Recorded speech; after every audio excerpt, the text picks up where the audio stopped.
Lesson 8, Advanced Integration Techniques, Properties of Definite Integrals, Part 1. Theory. We have to prove that the integral of f(x) dx between a and 0 is equal to the integral of fa minus x dx between a and 0. Starting with the left-hand side, we have I equals the integral between a and 0 of function x dx.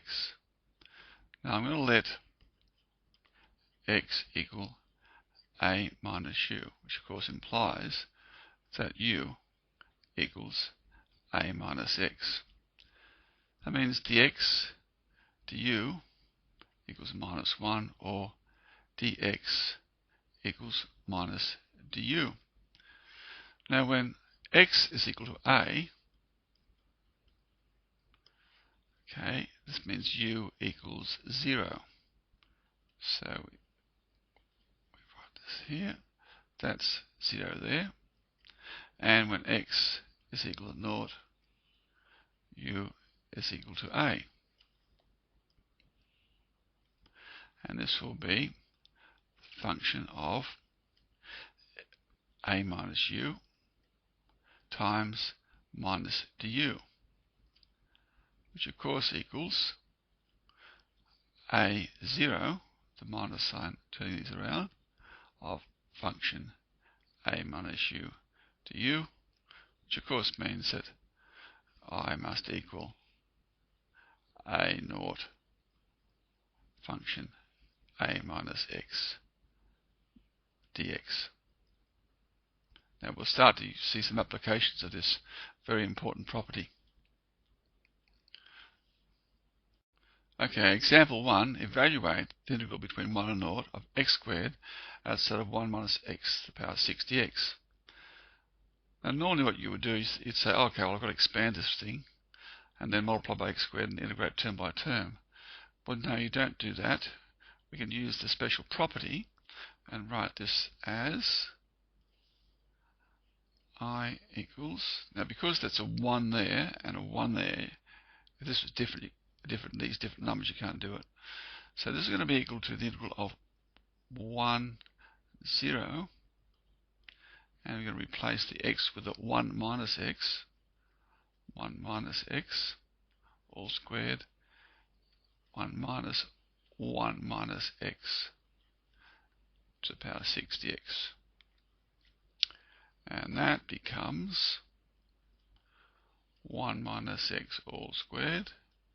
And of course the 1's cancel out and you just got x to the 6th dx. And the rest is fairly simple, isn't it? Just expand that out.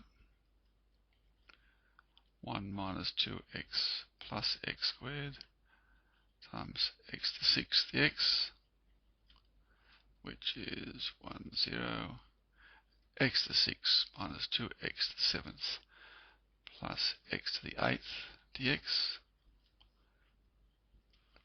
and that becomes x to the 7th on 7 minus 2 x to the 8 on 8 plus x to the 9 on 9.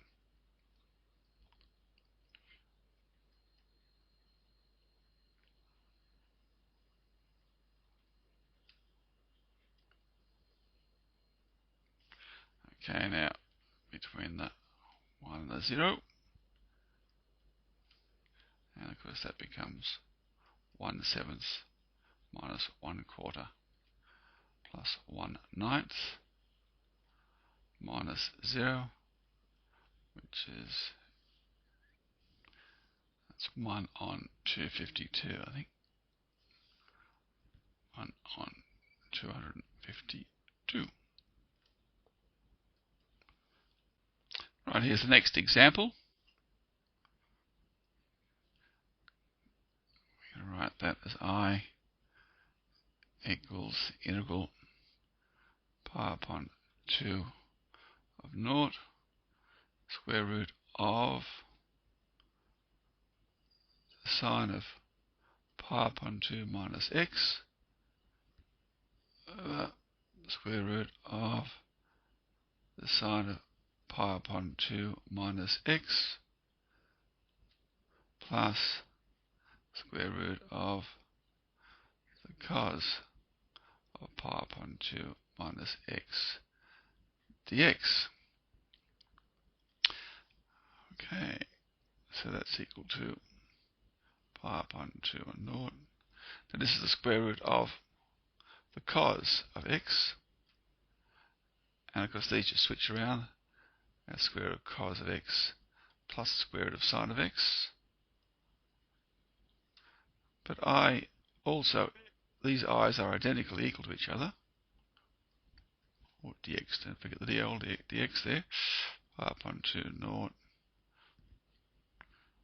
sine x over square root of cos x plus square root of sine x. Now adding those two together, we get that 2i is equal to integral of pi upon 2 and 0 of the square root of